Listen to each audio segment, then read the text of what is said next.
And so I will turn the work session over to Superintendent Degner if he had a couple of words before he opened it up to his team.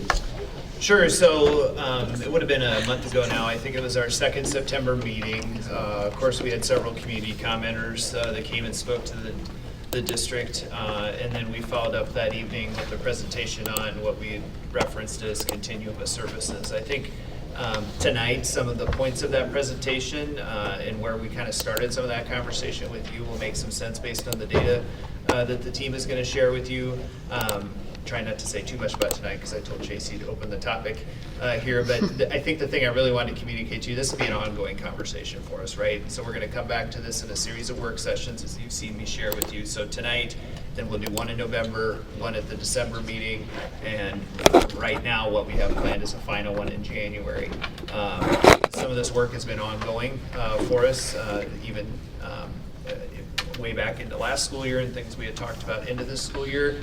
But there's so many, I would say, points of intersection to the work that it can't be a one-stop shop with one conversation. And so there's just a depth of that we want to make sure we have a conversation with you about, make sure any either decision points or directions that we're going that you're also supportive of or you feel well informed about as well. So with that, I'll turn it over to Chase to open our talk here tonight. Thanks, Matt. So as he shared, this is part of our continuum of services that we presented, but we wanted to be a little bit more specific, and so you can see the topics we're going to talk about this evening: our employee accident data, our district support team, and then our comprehensive behavior approach, the review work that we're doing. And we do have a few slides to cover those areas, but of course we want this to be a discussion with you all, so please ask questions as we go, or if you want to hold them to the end, that's fine too. But as Matt said, we do see this as an ongoing dialogue in the work that we're doing. And just like we did during the board meeting last month, it's a team approach. And so tonight there's going to be several of us that work through this. Nick and Eliza and Laura and myself will primarily do a lot of the presenting, but others on the team, please chime in. And as I said, please ask questions as we go. We want to be as provide as much information as we can to answer the questions you have as we move this work forward. So with that, I'll just turn it over to Nick to get us started. Thank you much. So we'll actually start talking a little bit about employee accident data, and just to start that off, I think one of the first things is just what we work off of as a definition of injury, or when an accident report is being filled out, because that's one of the data points that we shared the last time we were together. As you look, there's 4 different categories. These come from, the definition comes from OSHA, or the Occupational Safety and Health Administration. The one that's the biggest is obviously that first bullet point related to accidental injury.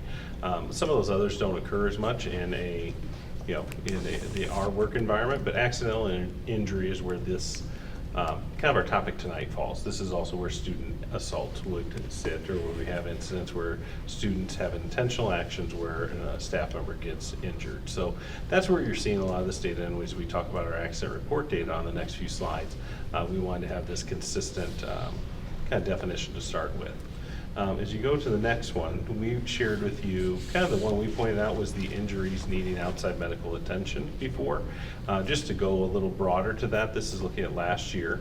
We had 139 total incidents of intentional student contact. So this is where the student made an intentional action towards a staff member. There was 139 of those. 106 of those were unique individuals, so that's just saying, there's a number of repeat offenses, and you'll see some data in some of our charts. You can see where that exists within a lot of our employee groups, and it makes sense that there may be, I would use an example of a paraprofessional who's commonly working with a child who, may have some behaviors that would fall into these intentional student contacts.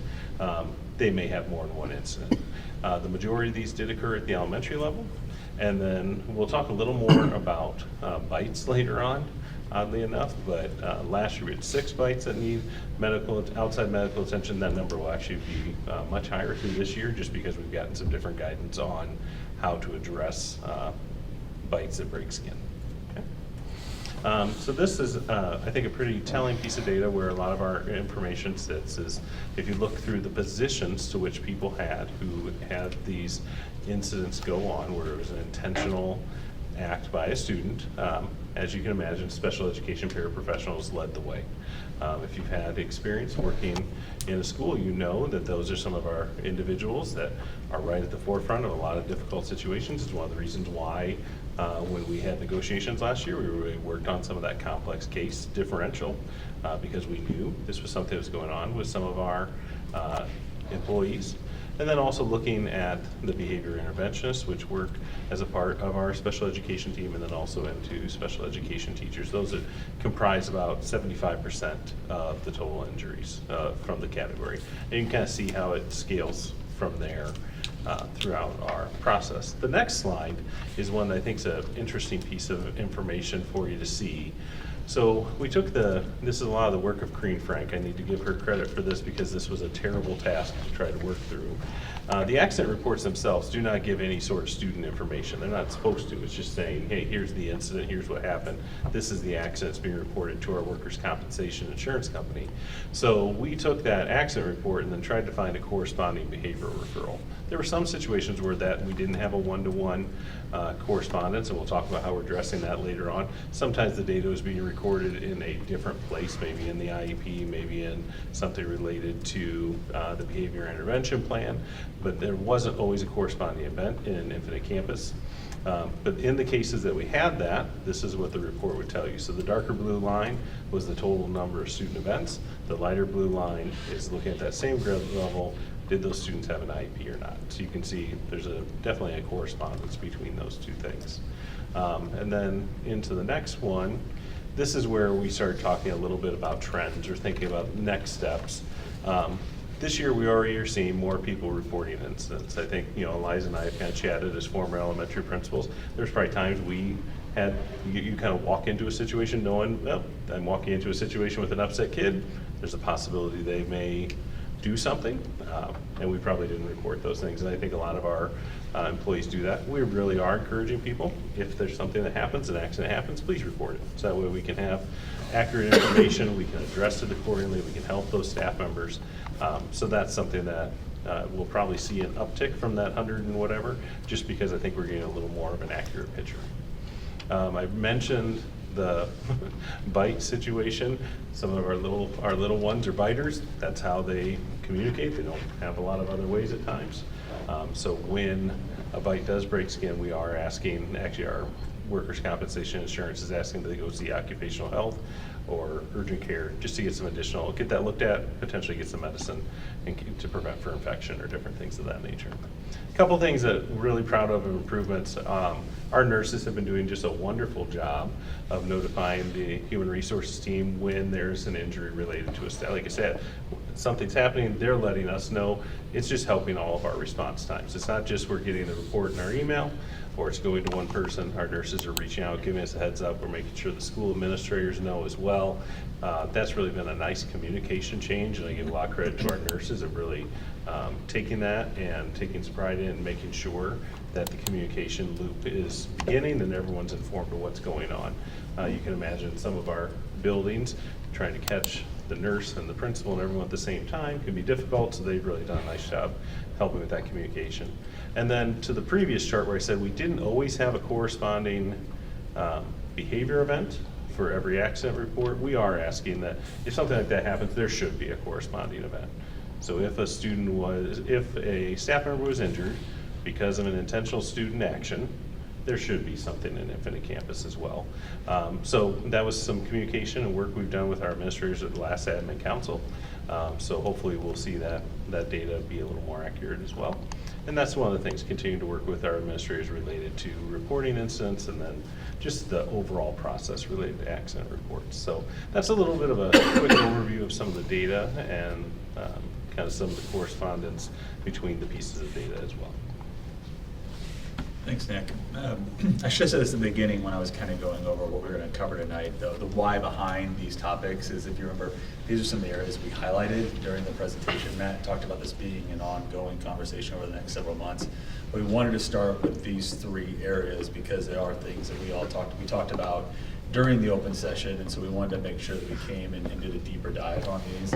Ashley's also here. The fourth thing we really talked about was that continuum of services, but if you remember, we did a broader presentation on that in the spring, which is why we haven't really come back to that piece tonight. But of course, that is an important part, as we saw Nick show with some of the incident information earlier. And so we'll make sure that we come back to that throughout of that. But really why we picked these three areas were the ones that we started to lean into during that presentation last month. And so we want to continue that conversation. And this next one is one that we're really excited about and believe is going to provide us a better window into some of the things that are happening in our buildings, and it's our district support team. And you heard Carmen tonight, she did a great job talking about some of the level 1 work we're doing around MTSS.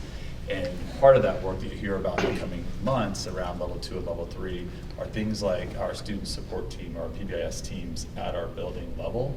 As we looked at building a team at the district level, staying with our commitment to high reliability schools and that common language was to look for structures that our buildings were already familiar with and mirror those in the data work that we did at the district level. And so we put together our district support team that really is geared to operate very similar to those types of those support teams at the building level. And you can see here who the members of our team at the district level are. So it's a cross-section of leaders from different departments, as well as being flexible and fluid to bring in other leaders as necessary. With that kind of structure background in place, I'm going to turn over to Liza to talk about some of the substance and the information that we're going to look at. Yeah, thanks, Chase. So as he mentioned, like looking at data from our buildings is not new to us at the district level. However, what we had done is really taken a bunch of different data sets and looked for trends and patterns across those. And so that's what we are doing with our district support team. With the members that was mentioned on the slide above, we now meet monthly and monitor district level data in order to identify trends and provide follow-up support for buildings. And so we are looking at office referrals in the resolutions. We're looking at major office referrals by grade and by building. We're looking at suspensions and re-entry meetings to ensure that students that are suspended, making sure that re-entry meetings have occurred. Because in that process, we're talking about the behavior that occurred, what happened, what we need to do to restore the classroom environment or restore the relationship with those students, and then working so that we don't continue to repeat those same things, so we can provide the supports that students need. This is also allowing us, we actually already had the opportunity to do it twice, is when we've looked at our office referrals by grade and by building, we've identified two things. One really big thing is the majority of our office referrals, over 25% of them, are kindergartners across our entire system. And so Nick and I are starting a kindergarten, now based off of our P&G meeting, I'm not going to call it a kindergarten advisory. Team. But we're starting for the first time.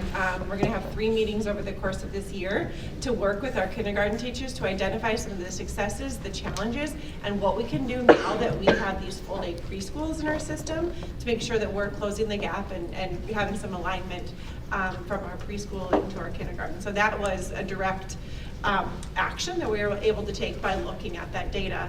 Another piece by building is that we identified one building that had a significant higher number of office referrals. Not that that's wrong, but it caused me to call the principal and be like, hey, how's it going? It has to feel like it's on fire. And he's like, oh, we are collecting data because there are 2 specific students who are within the process of evaluation, so we're documenting all these things so we can identify patterns. And it was like, what do you need from us? It's like, actually, I do have a question.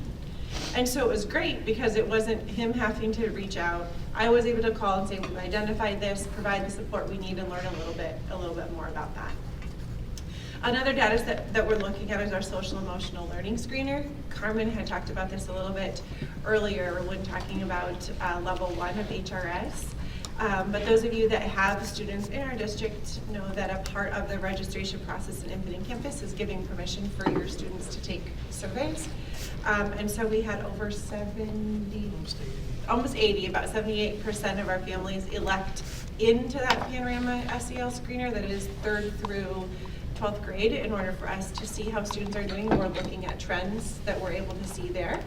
And if we're seeing areas where students are perform lower, then we're able to think about what we might need to do in our morning meetings in elementary, kind of what you were asking a little bit about, Director Eastham, is we're responding to that in the moment. And so if we're noticing that our students are not feeling connected to school, it's then we're going in and saying, okay, what are things that we need to bring into our morning meeting time or in our advisory or homeroom lessons to ensure that students are feeling connected to school or feel like they have individuals within the building they can connect to.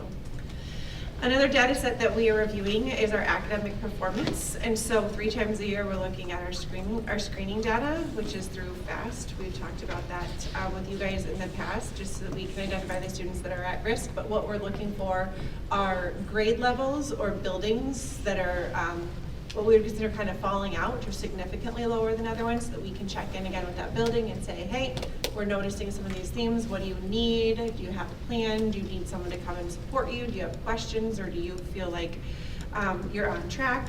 And it allows us to just ask some of those questions preventatively. In secondary, we're looking at students with failing grades. So we're not looking at individual students from the district level, but we're looking at specific patterns. Are we noticing that our highest number of Fs, this is pretend, like is in 9th grade? Okay, so then what do we need to do there? Are we noticing they're from specific courses? Do we need to look at the scope and sequence of the course? Brady says he already has a trend. Yeah, you get trend. So it's allowing for us to go in and then provide support in the moment instead of what we've done in the past, which have been at the end of the year, been like, oh, now we need to go back and do that different for next year. Well, that's not fair. Kids only get 9th grade one time. So we need to go back and do those things in the moment. It's kind of that just-in-time learning so that we can support them and make corrections along the way, as well as intervention trends. That's another way for us to continue to monitor the interventions that we are utilizing, look for effectiveness across buildings as a part of our vetting process to make sure that the materials that we are providing our educators are the ones that are most high quality and the ones that are yielding the highest results. We also monitor our attendance and truancy data, so monthly trends by building, noticing if there's spikes in increased truancy. We have looked at that as we've been more concerned about potentially some of our students not coming to school for certain reasons around what's happening in our community, and so that's been a way for us to kind of monitor and then provide support back into the building. We also do look at subgroup comparisons to identify any trends that we might be seeing there and provide supports to the buildings as necessary. Special education brings a lot of data sets to us. Thank you, Ashley. So she brings one thing that we're looking at is special ed students' eligibility. So what percent of new students are we qualifying for special ed? What percent of students are hopefully fading off of those services as they're becoming more independent or more proficient in the classroom? One thing that's new for us that we are excited to monitor is our service delivery model utilization by trimester. So when we presented on this 2 meetings ago, Ashley shared, Director Reedy shared the graph that demonstrated and just give you that picture of the percentage of students that were in the general education classroom for the percentage of their day. So it's really hard to explain in words, but it was a nice pie chart that was showing the percentage of our students. And what we were wondering is, if we have a larger percentage of our students that have significant services, or maybe have a one-on-one paraeducator for the full day, does it make sense that maybe they would only have 10 minutes of pull-out specially designed instruction? Maybe, but maybe not. And so looking for some alignment there, so we can make sure that would tell us that our principals, when they're acting as the local education agency area rep, that they feel like they know how to employ the continuum back in the building. Looking at Chapter 103, seclusion and restraint data, behavior implementation plan, percentages complete implementation rates. If we could probably dig in the archives and show you the percentage of BIPs complete in implementation, the growth that we've had over the past 3 years, it's been phenomenal. I could go on for days as to why, but I think having our behavior interventionists in the building and supporting that BIP process, a behavior intervention plan is only as effective as it is implemented. And so making sure that we are checking those regularly, we know how students are doing, we know trends. If students are struggling with that, or buildings are struggling completing those checks, this will allow us to know if we need to provide additional supports. We've talked about personal protective equipment or PPE requests, and Ashley and her team have a great inventory and a way for people to request those. So just looking at, are people requesting those? Are those going out? Do people have items to use to prevent injury? And then, of course, suspension by IEP and manifestation determination meetings and the results of those. So those are some of the data that we're reviewing in special education. We do not review every single one of those data sets every single time. We would be sitting in all of these meetings all day long. And then we also are looking at those employee accident reports that Nick had talked about. So one big thing that each individual that Chase had on the slide prior to this is we asked for them to determine their, we call it in, on, and out criteria. So what would their criteria be that if they saw one of their data sets fall below a certain set of criteria that they would say, this indicates there might be a problem. And so each member, when they bring their data, they'll let us know these are the buildings that we are concerned about based off of this set criteria that we've all agreed upon. And then the time in our meeting is actually not deciding whether or not we think that we need to do something, because each director came with their set criteria that we've agreed upon. Our time is spent figuring out what are we going to do to support them? Are there things that we need to do to support? Is it someone's going to reach out and ask some questions? Because we reach out to a building, it's not because they've done something wrong. It is to make sure that we are providing the support and they have the tools that they need to be successful. And so that's what we're really hoping that in that process, we're identifying the trends, looking at ways that we can support, and then trying to come up with an action plan, who's going to follow up with those individual buildings to make sure they have the resources that they need. Thanks, Eliza. She also mentioned about HRS Level 1, and we heard Carmen talk a lot about this. We're excited about this team because we also see it as being a cornerstone of how we at the district level continue to monitor the progress of our buildings related to Level 1 of HRS. As we talk about certification, we talk about proving and improving. And as our buildings move to look at Level 2 and then Level 3, we need to continue to make sure we don't lose focus on Level 1. As you look at these data sets and some of the things we're monitoring, it's a way for us to continue to do that work with our buildings. And so obviously we know why we've started moving this direction, but we also recognize how it's intermingled with a lot of other priorities that we have, and of course comes back to the anchoring we're doing around HRS, and really believe this team is going to be pivotal in how we continue to look at data. Eliza's right, we've looked at data at the district level for a long time. This is just, we believe, a unique way that we haven't looked at it in the past to show those connections and how we can best support our building leaders in the work that they're doing in their buildings. The last part we want to touch on to this evening before we open it up to questions and discussion is about changes to our CBA, our comprehensive behavior approach. And one of the things I think we were a little remiss on mentioning last month was that we've already made some changes this past year to our CBA.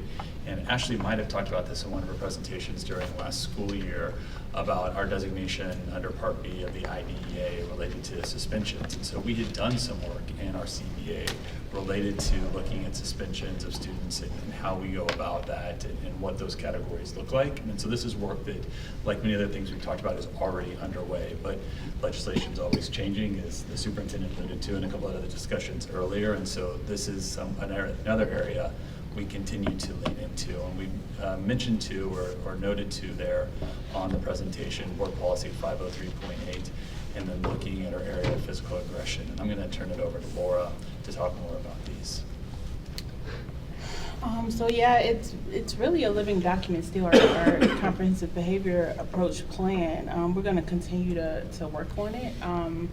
We have plans to add a section in it for physical aggression against staff. And so the other piece though is that we're like, give me 1 second. Our board policy 5038 is mirroring 604, Senate House File 604, which basically is saying that we have to have these things in place. We have to have like show how things escalate, so on and so forth. And that was mentioned before in one of the board meetings. And so like one of the things that we plan to do is make sure that we revise our 5038. And so right now 5038 doesn't necessarily match our CBA, as we have level 1 as the like most egregious occurrence. level 2, and then level 3 is the least egregious occurrence. But if you look at our 503.8, it's inverted. So like it's like totally the opposite. And that just happened because it was a template that we were given by the board to kind of say, hey, here's what we want you all to utilize. But we're working to revise that. And then also just adding the section in regards to physical aggression towards staff or assault towards staff. We're also going to look at some of the other bulleted items under 503.8. Some of us, as we were looking at it, were like, yeah, we kind of want this to be a little bit more comprehensive. So those are some things to look forward to.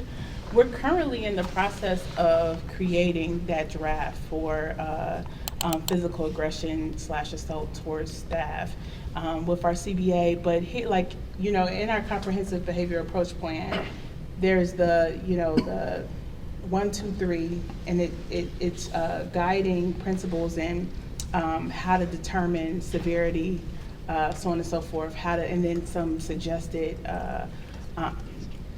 consequences. But there's also this sheet that we add to kind of give them examples of what we're talking about by level. And so we want to share that with you tonight. It's definitely in draft form. Like I said, we're currently working on it. We plan to have it totally done and revised by winter to share back. But it's, as you can see, for like level 1, which again, most egregious occurrence, the clarification around that. Intentional acts causing or attempting to cause serious bodily injury to staff or aggression, requiring emergency response or medical attention beyond basic first aid. That's beyond our like school nurses, right? That they actually ended up at ER or at urgent care because of the circumstance. And then there's some examples. And now, of course, these aren't going to be all like comprehensive, right? Like there'll be, but we just really want to guide our administrators on how to determine which level and when. And so again, as we work through this as a team, what we have in draft form right now may change significantly by the time you all actually get to see it, but right now this is our best thinking. And so, yeah. Thanks, Laura. Just to add on to what Laura said, I don't want to leave the board thinking that we didn't address assault of staff in the CBA. It's that it was categorized in a general category of physical aggression by students. And what we learned working with our administrators is it left some ambiguity for them. One of the reasons we went to the CBA in the first place was to, you know, try to ensure more equitable treatment of all students, more consistency in the application of our discipline protocols across our schools. And as we talked to them this fall, it just became clear to us that we needed something that more clearly defined assault of staff by students. And so it's been in there. I don't want anyone to think that it wasn't addressed. It just, as we learn and get more information, it's one of those things that we need to clarify. And so that's why we're taking the steps that Laura talked about this evening. So a lot of information in a brief period of time, but we know we've been through 2 meetings already, so we tried to keep it kind of as brief as possible. But this is an important topic, and so we'd love to have some discussion with you all and answer any questions that we can this evening.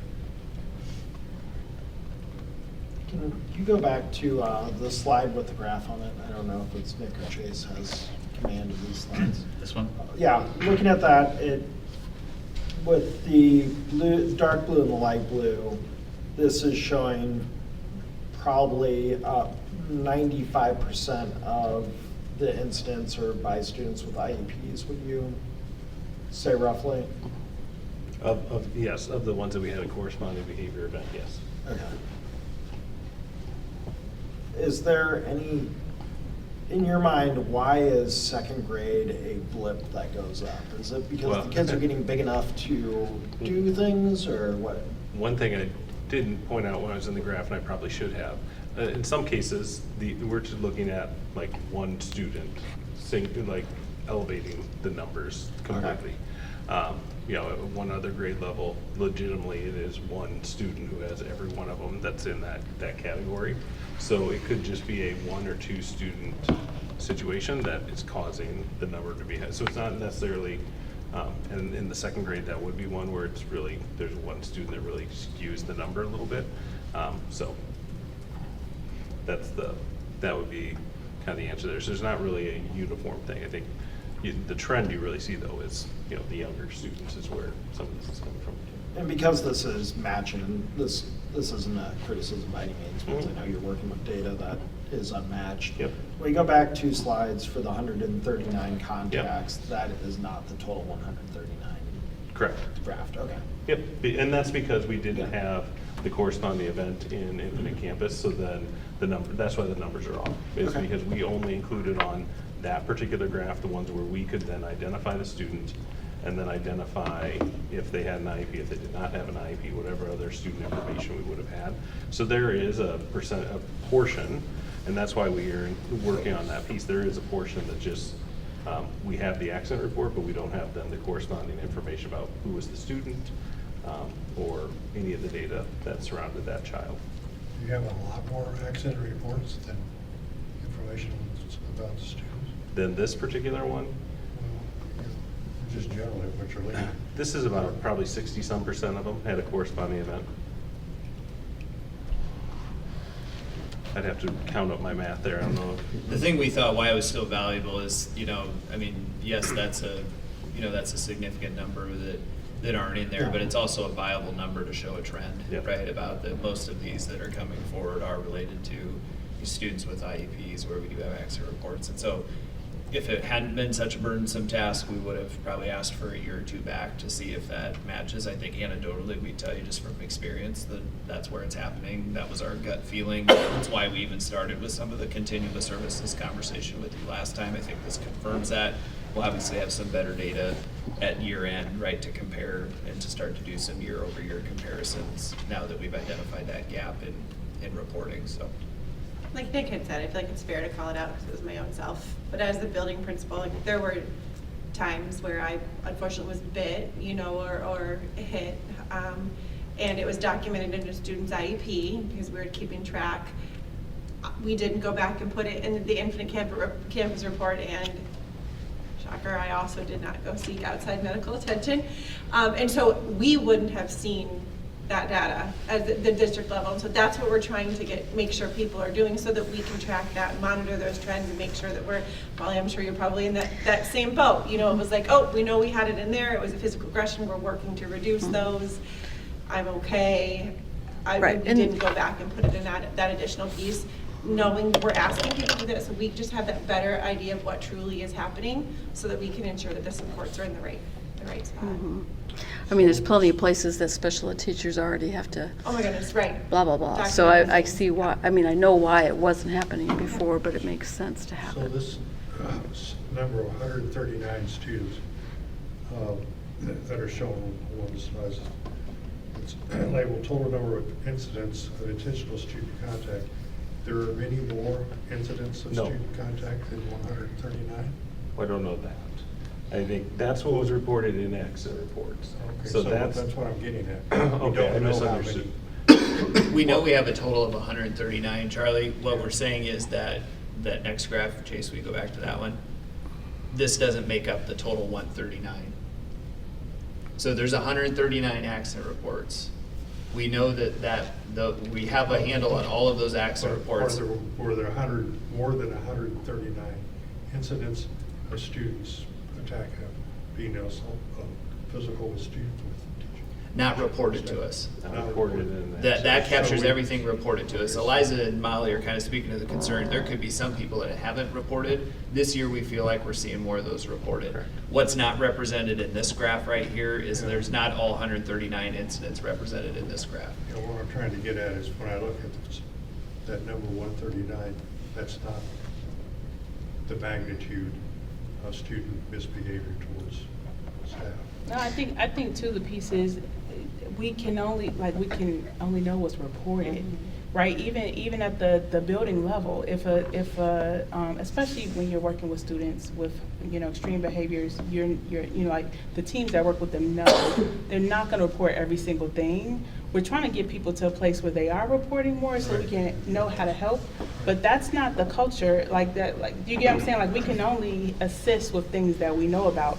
And so that's the education piece that we're trying to go through And I now. understand that's a good thing. Yeah. And what you're trying to do is a good thing. I'm just trying to figure out from this data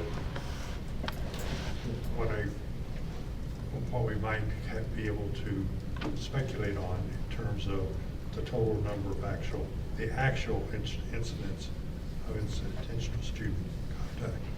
I think that the most important part I felt that we needed to show you guys tonight is kind of where the problem per se lives, right? And I think we have enough data from last year, even though we'll clean up data moving forward this year, that the problem exists with our students on IEPs that are our youngest learners. That's the issue we're really trying to work through, right? And so I think there's enough there, while there's some holes, there's some imperfections to it, that's where our work needs to live to improve the process. And so then we get to, okay, well, what solutions can we employ, knowing that's really the targeted area. We have to try to reduce our number of incidents, for our employees. And I'm not criticizing, I'm just trying to understand. Yeah, no, yep, and I think it's a good question, yeah. But looking at the chart, it shows that it's the special education paraeducator and the behavioral interventionist that take the brunt of this. And I know by looking at every consent agenda, because I go through and open up to see the hirings and quitting and people quitting. Like just today, I think it was 8 special educator, paraeducators, and behavioral interventionists that we added on, and 8 left, right? And so I'm wondering, does the onboarding look like of special education? And I don't expect like a long drawn out answer, but like what is the onboarding for special education paraeducators and behavioral interventionists? Especially when it comes mid-year, like hiring 8 people on, I'm sure we need them in the classroom as soon as possible, but. I'll speak to the behavior interventionist piece first, because I think that's a more clarified process. So when we hire a special education behavior interventionist, they are onboarded at the district level first with our district special education behavioral lead support teacher team or leadership team. And so with that, they get continued access to ongoing collaborative team time, PLC, and targeted learning based on the essential skills is what we call them. So all the BIs have to demonstrate mastery of specific essential skills for them to be able to be successful in their position. And then in addition to that, we supplement with one-on-one coaching. So I would say, I'm gonna say anecdotally, because I haven't looked at the trends, but I know, because Nick and I work through the posting and retention of it, like we overall, primarily the transitioning to the BI role has been just increasing that role. We haven't had a lot of transitioning out in that role, with the exception of the people we employ moving into other leadership positions in our system. So a lot of them are getting their social worker degree or their special education teacher degree, et cetera. So if we have had them resign from their positions, it's typically been to move into another position. So that's specific to the BI. Special education paraeducator, I would say, again, that onboarding process is less prescriptive and is something that Nick and I continue to talk about how we can improve the retention of our paraeducators. Something we invested in starting last year was the addition of district-wide paraprofessional professional development, which we had not previously been able to stand up professional learning for our paraeducators and offer it at like a systems level or a universal level. So they can opt to participate in 12 hours, up to 12 hours of designated learning, and we have it structured as cohorts, so they opt into different topics that are of interest to them on the day. We have a calendar put together for them. And so they can self-select based on the students they work with, the areas they want to grow in, the learning they want to participate in. All those learnings are recorded and put on our special education website. So they can also reference them later, and then it allows that differentiated learning, given that we have paraeducators that come to us at brand new to the field and veteran paraeducators who have been in our system a long time. So we wanted to allow that autonomy and differentiation. That's how we've primarily targeted engaging our special education paraeducators in learning at the systems level. In addition to that, they can have 4 hours at the beginning of the year that is really targeted in their building with their team, reviewing behavior plans, IEPs. That's led by the special education teacher and administrator. And then with the addition of the BI role, we've targeted having the behavior interventionist at time leading building level professional development for that paraeducator group, but that is right now more at the discretion of the building administrator. So if that's something they've kind of built a schedule for and are targeting.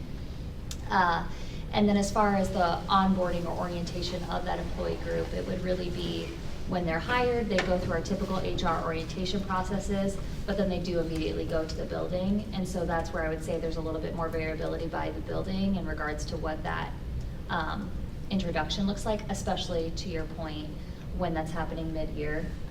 So we recognize there's some opportunity to continue to improve and invest in that recruitment and retention of that important role. And again, one of the things we believe strongly in is advocating for that increased pay last year, both just globally increasing their pay so that we can get a little closer to a living wage. I think we still have work to do there. And then the pay differential to be able to honor those team members that are engaging in more complex work.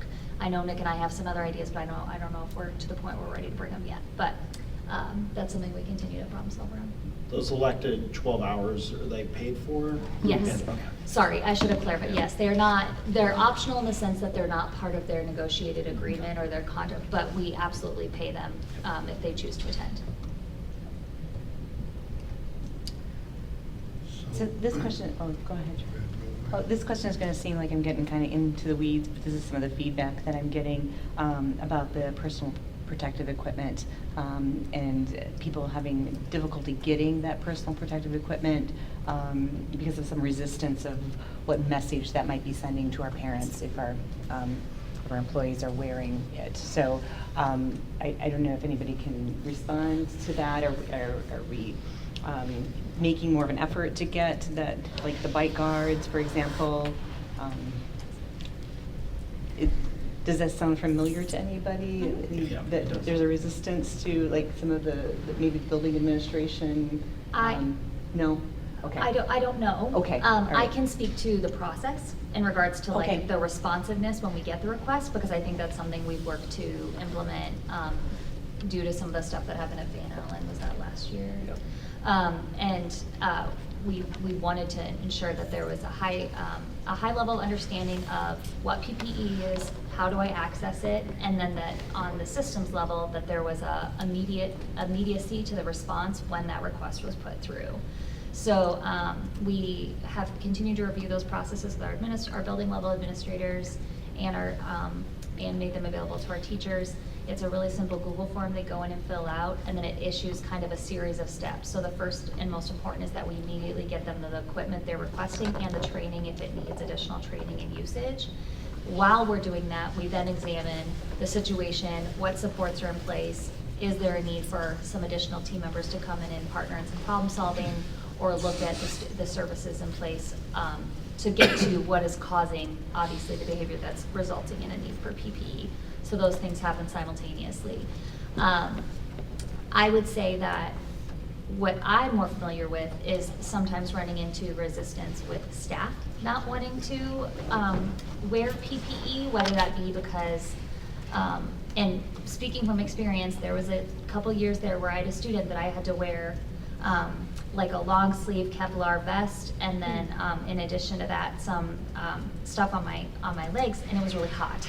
And I remember just being like, I understand why sometimes you don't want to. But I would say that's what I'm more familiar with is staff expressing concern with the comfort of some of the items, or like it getting hot, those pieces. I don't know that I've heard the example of like building administrators being worried about like perception so much. And I guess what I would share is that a lot of times these are students who already are struggling, and they look like the situation already looks different. There's already a one-on-one para, there's already additional like factors that make it look different from other situations. So I feel that would not be a factor that we should consider, and I'd be happy to work with teams on that if that's feedback they're getting. Thank you. Mhm. Did you add anything to that, Mike? No, I was going to hit the last part as well, that I think. And staff can make that request on their own. I'm sorry. For the PPE, when you talk about the process, staff members can make that request on their own. Yeah, it's a Google form front-facing on our website. It's It also doesn't linked have to in go the- through the building admin. It does not. Nope. Okay, Yeah, great. any staff can request that. Thank you. So this point, what can you say about two things? One, can the number of students engaging in physical behavior towards staff or other students, can that actually be reduced? Two, do we have the staff training capabilities that we would need to have to do a reduction in those numbers?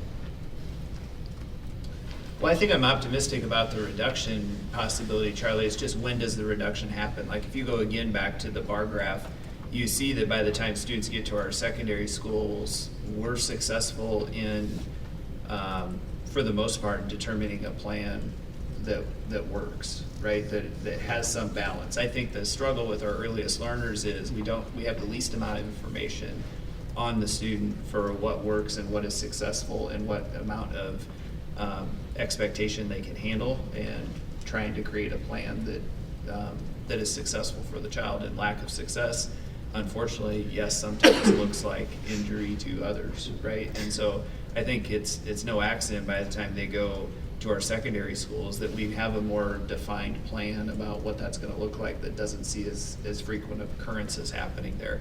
I think, again, the struggle with our youngest learners is we're in the process of learning that.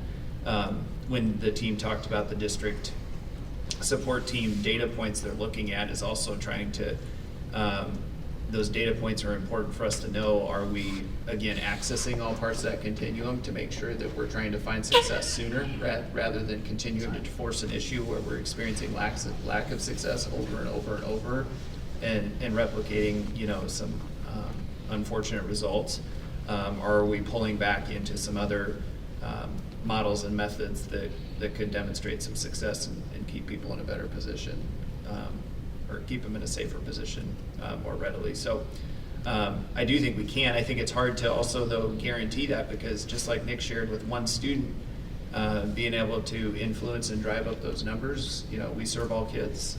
And so when we receive a student that maybe we really struggle with to have an effective plan, I mean, that can change those numbers drastically, or a handful of students could change those numbers drastically, and every year is going to be a little bit different that way. And so that's where Ashley's always good about coming back with a special ed team, is it depends. It depends on the student, right? I mean, all of these situations are really boiled down to the individual work and happening on that child, right? There's system level things that we need to make sure we have in place to better problem solve each of those, but it's so dependent upon the individual situation with the student.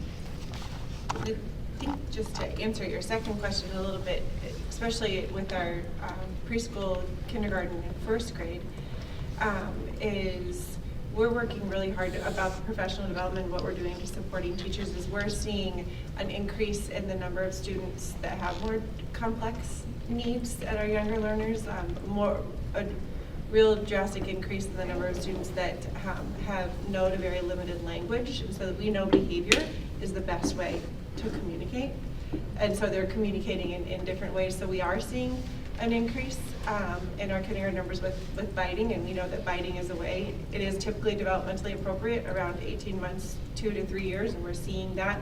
We're seeing a really large insurgence of students in kindergarten that are not potty trained, with no medical diagnosis. And so those are new things that we're seeing in our system, and that we're trying to, where we would address one student at a time. Ashley and I have been in a lot of discussion of, we need to provide some more professional development with our early childhood K through 3 teachers on how do we support students that have more of these complex needs, as we're seeing just a larger number of students enter our district with those complex. Okay. Well, that brings up my third question. How can we change the narrative that the community is receiving about the number of violent incidents, the number of teachers that are apparently harmed in the district, to closer to what our reality actually is?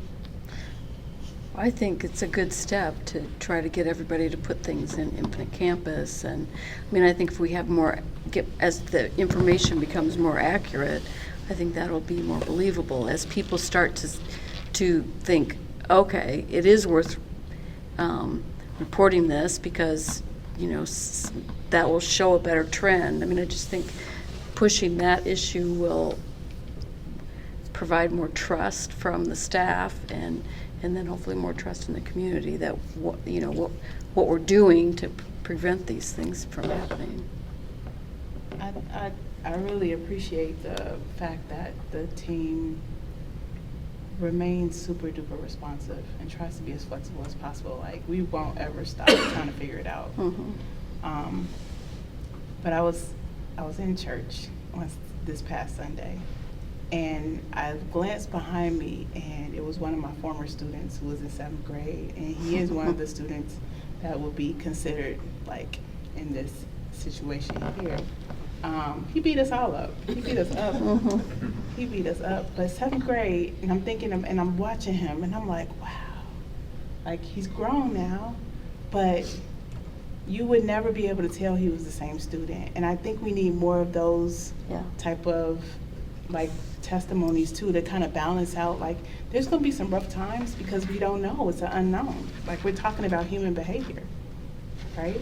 We can't predict it. However, they're like, I'm like, we did that. We did that, and there's so many other cases where I'm sure families and students would come in and thank our special education program for what they did do. So I think it just needs to be more of a balance. Well, Charlie, I think the other thing is we just need to be willing to continue to have the conversation. Be able to sit around this table and talk through the issues, the complex ones that might not be the easiest for all to talk about when we talk about the data, to have those presentations in front of the board. I mean, as you look at the data sets we present throughout the year, whether it is data related to our CBA during our teaching and learning reports, or seclusion and restraint data, and our willingness to have that conversation in public. Your question was, how do we get that right information or the accurate information? Well, I think we just have to commit to be willing to have those conversations. And the presentation last month, and I think the conversation tonight, and sharing this data and being able to say, you know, we're trying to put up the trends that we have based on the information that we have, but we've also put some systems in place that we believe are going to get us accurate information as we go forward, and then continue to put that out there and to work collaboratively as a team between the board and the administration and bring in community members, which we've done some of that as well already, to gain feedback on what we're doing so that we can continue to have that conversation in a very transparent and honest way about not only our successes, but as Eliza mentioned, some of the challenges we continue to have, and how we're approaching those in a way that still respects and shows compassion to the students that we serve, as well as to our adults that are living this work and in those classrooms on a daily basis. I did it at 2 o'clock today, or the person you connected me with, right? Representative from NCJC, right? And this conversation that was floating in the community. Sat down, showed them this data right here. They're like, yep, we're seeing the exact same thing with the exact same, demographic of students. You know, now in a before and after school program, they're not, of course, serving the wide extent that we are, or as many situations as we are. But this made sense to them, right? I think they were wondering, you know, how does this conversation connect? There's also I think there's a legitimate concern that we have to be careful about anytime we talk about behavior and violence, that it doesn't get attached to our black and brown students inappropriately, which I think was some of the fear they were coming in with about, you know, one, wanting to help, two, wondering if that's the concern. And then when we show some of this data like Chase is talking about to say, this is where our issue is centered, it made a lot more sense to them, right? And I think we're all otherwise grabbing at strategies that don't make sense, and then we're spinning our wheels in conversations we shouldn't be in. And so, again, I think centering the problem and the challenge ahead of us is an important one. You guys' questions about even some of our folks that are on the front lines of dealing with this are the same questions we're asking, right? Like those are challenges for our systems. And so I think just trying to also predict, you know, to your previous question about a straight reduction, I appreciated Eliza's comments, because that's really hard to do when we know also what we're intaking is more of the challenge, right? And so we have, again, that dual commitment to serving all of our kids and having our staff feel safe and confident in their positions. And so we have to keep being responsive, first of all, when things go wrong and proactive, that we're not waiting for concerns to end up getting communicated to us, that we should be able to recognize some trends and some data that says, hey, we have to be more involved, we have to help problem solve this situation. And I think we do a good job when we do that, right? We've had good results, even in the last month or two, from doing that. And, oh, sorry, Lisa, were you gonna say something? I just have a question, but you go ahead, Mitch. I guess, for me, from what I hear from the public, it's not necessarily teachers.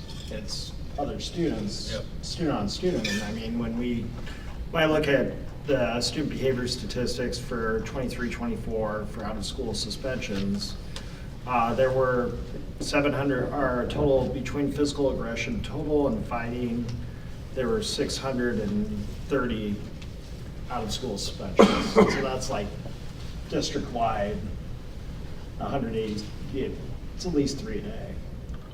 So that's what I hear more, it's not necessarily the teachers, where I do hear about teachers and things happen in the classroom, but I mean, when I think about it, that's where I think a lot of that discussion, or people bringing it up in the community, people bringing it up in what their child experiences on a daily basis, is kind of where I hear more of it. And I mean, Yeah, and that's a we little have, bit we of a have different 14,000 conversation, right? students, Yeah. but it's still, there's a lot of kids, right? A lot of different issues, a lot of different problems, but when it's 3.5 a day, and that's happening, it's going to come up in the community, and people are going to have that perspective. I know it's going to come up in the community, and it came up what, 1 or 2 meetings ago here. We had 20, 25 parents that basically, as I heard them say it, that student-on-teacher violence in this district is out of control. And that's not true. So what I'm driving at is Kristen can do some publicity. I don't think that's, I mean, I think that was centered around what was It was one- in a news cycle. It was one incident or one circumstance. And Mitch, to your point, I know that we don't have the data to speak to, like, today. That's not the data we pulled for you. Yeah. But anecdotally, I think we would probably speculate that, again, the student population that is involved in those incidences are probably a lot of times our students with IEPs.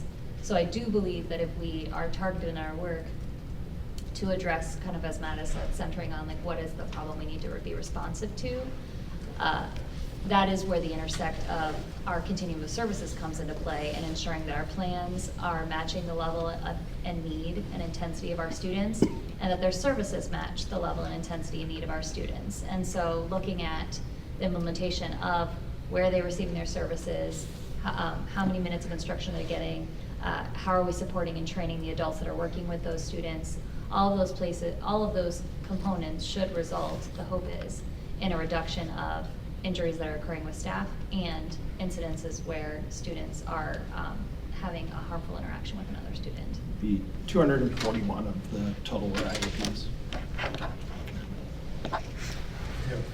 I think the other thing just to consider, I mean, like, we always want to see decrease in consequences to kids. We want to have conflict-free environments, right? And, you know, we've talked about reduction in suspensions. It was our Ed Showcase today about looking for other ways to try to do it. We have different goals, right, that converge on things. But I think the level set I always try to do is, if you had 15,000 people in one place, to think we're going to have 3 incidents where there might be an issue of physical aggression with 3 instances of 15,000 people, that's probably likely, right? And so is that absurd? I think your point's still relevant, Director Lingo. That's what kills us, right? When people go home and talk about, oh, such and such happened in my classroom today. Nobody wants that for their student at school, right? And so, but just to think about the sheer numbers of things we have, and then when we see conflicts, and what does that number mean? That if you thought about it, if you had 15,000 people in one space for a full day, or in a series of spaces for a day, that we're gonna have maybe 3 situations with young people that could result in physical aggression, whether it was in our schools or somewhere else. I don't think it's probably abnormal to think that could be the possibility, right, that's gonna happen. I also think, like Ashley mentioned earlier, you just pulled up there, doing, again, a straight comparison on a slide. I know you just pulled the data there, but to say, okay, how many of those are our IEP students, and where, again, are we problem solving those situations is good work for us to think about. Also, don't forget that like 3,000 of those 15,000 are K through third graders. Right. Like, Yeah, I mean, kids are kids. yeah. My question is just a logistical question. The revisions that we are hoping to make to 503.8, do you think that those will be ready for P&G to deal with at the January meeting, which is when we do the 500s? I do. Yeah. Good. Yeah, that's great, thank you. By the way, that's it. Yeah. Yeah, and I want to say here, the other thing that really plagues me is that those people that were here the other night, they wanted us to start suspending and expelling students, Yeah. elementary school students. I know we're not going to do that, but I just want, I'm thinking that we have to be very clear in our communication that we are not going to take that route. Punishment is not the way to reduce or to eliminate bad behavior. Yeah, and I think, this is going to be probably a good follow-up point for us, or something we could put a pin in for next time, but when Laura walked through kind of the 3 levels of our CBA, I think we're having some internal conversation right now about that fact, Charlie, because I think you're right. We have consensus, and have had consensus, that suspending our K2 kids is not the approach we want to take. I will say, when we try to think about what the adults need to make sure that they're ready to serve the kids after what could be an emotional and an extreme event, whether or not we feel like that's an effective approach for kids, do we need to consider that a day away helps us get a plan back together to better serve that kid? And so, of course, that has implications, right? We talked about manifestation meetings and what happens after 10 days of suspension. It's not a consequence that would be put in place to change the behavior, but is it in place to help our staff regroup, realign, reset expectations for everybody else that was exposed to the incident to be in a good place to learn? I don't think we like from the onset saying, yes, we're going to suspend K2 kids, but I do wonder if we at least need, and it's more than a wonder at this point, I've asked the team to at least consider, is there a time where a suspension would be appropriate just for the adults, right? Just to say, are we going to be ready to serve the kid? And is that for a portion of the day? Is that for a full day? Is it for the last 2 hours of the day? Is there a time period there we need to have a longer time? Because we also can't just resend the student back in and think we're going to get a different result that fast. And so, again, not saying that's what we're going to present to you, but also don't be shocked if we come back with somewhere in these levels that is a consideration, or at least something we want you to talk about and get your feedback on before we implement it. In the elementary, if we suspend, especially a lower elementary age student, it is truly exactly what Matt said, is the behavior was egregious, and we need to put a plan in place to welcome that student back, right? And usually it's students that engage in behaviors that are really aggressive like this, it's really emotional for everybody, themselves, their family. You don't want them to do that, the adults. And so sometimes it's that opportunity to come back together as a team and say, okay, what are we doing tomorrow to make sure that we're preventing this from continuing to happen again? Unfortunately, when a student's not able to come back to school, whether or not it's a consequence, it's seen as a punishment, that is a suspension. If a student's not able to come back to school the next day, even though it might be that we need to reset, we need to make sure, or the parent's like, we need to figure out what we're doing differently, that is a suspension.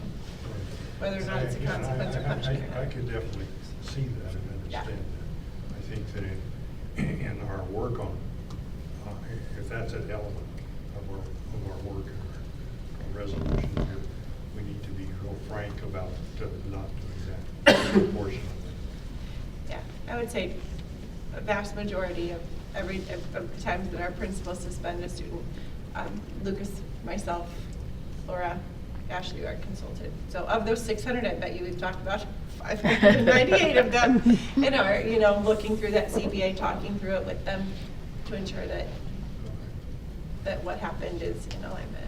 But your concern is relevant, because we're not gonna fix it through a culture of punishment or a culture of consequence. That's the thing, right? And I think that's what felt like got communicated, you know, potentially to you guys different times, that isn't, again, centering on the problem, looking at what we know is in front of us where these incidents occur. It's not gonna be solved by more significant consequences, right? I don't think that's the solution that's gonna prevent these situations from occurring, looking at where the majority of those situations are occurring.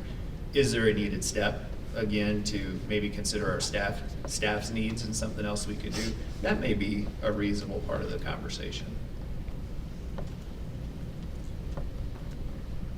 Any additional questions, comments?